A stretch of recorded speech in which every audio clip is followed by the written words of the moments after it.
Good morning, students. Welcome back to your English conversation online class. Today, I will be teaching you how to ask for information about things and also how to express intentions. So, let's start the class. Asking for information about things. So, children, to ask for information about anything XYZ, we ask questions like, suppose we want to know about the taste of a particular thing. So we will ask, what does it taste like? Suppose we want to ask about the sound of a thing. So we will say, what does it sound like? Suppose we want an information about what a thing looks like. So you will ask, what does it look like? And suppose we want to ask information about a thing, about how a thing feels. So we will ask, what does it feel like? So this is how you ask for any kind of information about a particular thing. Now, to answer these questions, to answer or to give information about that thing, we say like, it sounds or looks or tastes like whatever it sound, look or taste like. In the answer, when we reply, then we add an S to the questions, like if we want to ask a taste of something. So in the answer, when we reply, taste becomes tastes, we have to add an S. Sound becomes sounds. Look becomes looks. Now it will be more clear from an example. Now see, a person is asking, what does jasmine tea smell like? Okay, the person is asking about the smell of jasmine tea. Now obviously, jasmine tea will smell like jasmine. So how does the person reply? The person says, it smell. Now smell becomes smells. So person will reply like, it smells like jasmine, of course. Alright. So this is the way of asking for information about things. Now children, look here. There is a conversation between two people, A and B. Now A is asking for information about things and B is providing the information about the thing asked for. Suppose, see the first one. A asks, what does a zucchini looks like? So what does B reply? A is asking for information about zucchini. So B tells that it means zucchini looks like, now look become looks, we have added an S. So it looks like a thin, long, green pumpkin. So B has provided the information about how a zucchini look like. Similarly, second sentence, second conversation. A is asking, it's 10 already and no sign of the train. So what does B replies? B says, it looks like the train is late. Similarly, let's see the third conversation. A asks, what does the French crepe taste like? So B replies, B gives information about the French crepe that it tastes like a sweet dosa. It is not crisp like a dosa dough. Now, fourth conversation. A asks, hey, are we late? So B says, I think so. It sounds like the show is already over. Similarly, fifth conversation. What does jasmine tea smell like? Now it is the same example that I explained you on the board. So person B replies, it smells like jasmine, of course. So person B is telling about the information of the smell of jasmine tea. Last conversation. A asks, it's only 5 in the morning what is that noise in the kitchen? So there is a misprint here, it will be B. So B replies like, that's the pressure cooker, it sounds like mom is awake.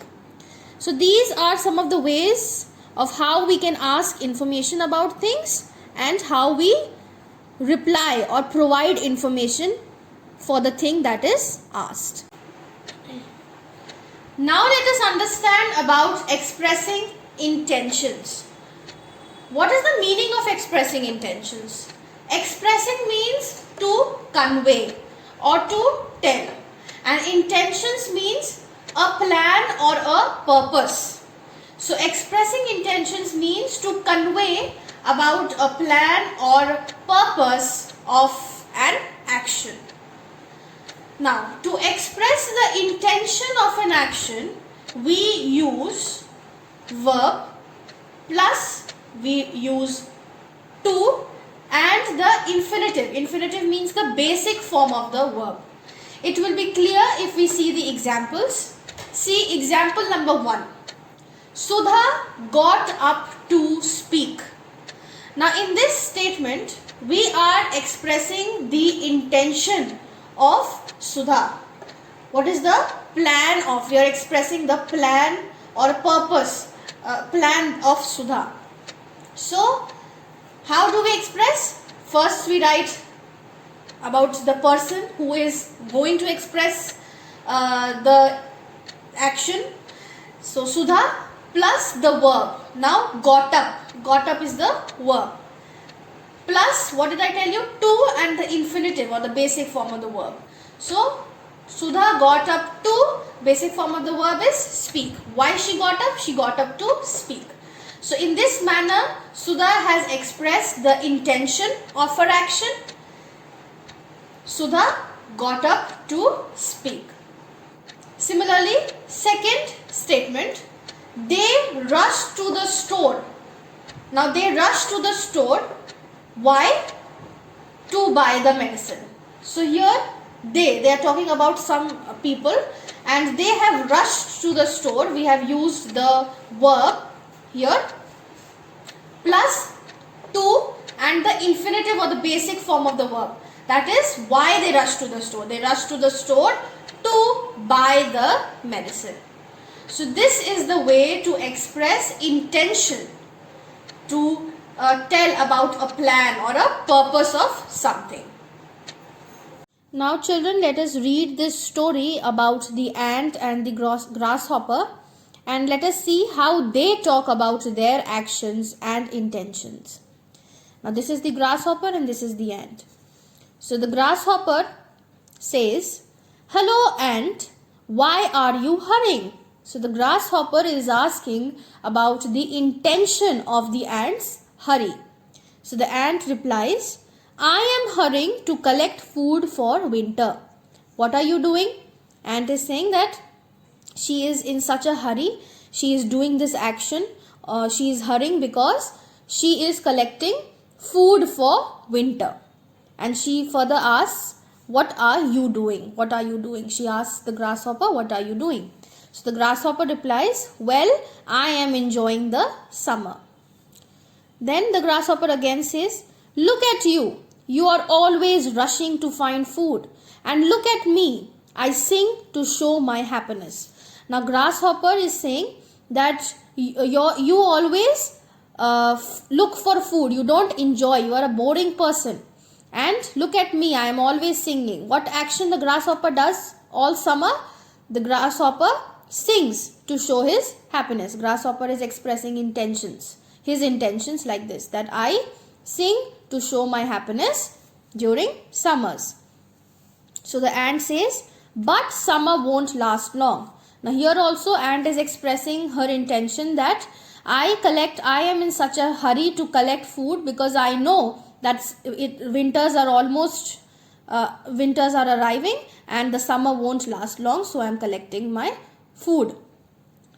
So grasshopper says, "Oh, you are such a boring person." Then what happens? Finally, the winter season comes and now the grasshopper says, "There is no food anywhere. I am starving. Let me visit ant to ask for some food. I am sure she will help. Now grasshopper is saying that the grasshopper did not collect any food in the summer, and now now it is winter season. So now there is no food for him. So grasshopper says that he is hungry, and he is expressing his intention that he will go and visit the ant and ask for some food, and he is sure that the ant will help him. So the grasshopper visits the ant, and the ant asks, Grasshopper, what brings you here? So the grasshopper replies, I came to beg for some food. Now ant is asking for the intention of grasshopper visiting her. So the grasshopper tells about his intention of visiting the ant by saying, I came to beg for some food. Because you see, the grasshopper sang all summer and he forgot to collect the food. So what does ant reply? Ant says, well, if you sang all summer, you can dance all winter. Now ant is trying to make fun of grasshopper, and the ant says that since you have sang all summer to express your happiness, now instead of eating, stay hungry and dance all winter. So this is the way to express intention and actions.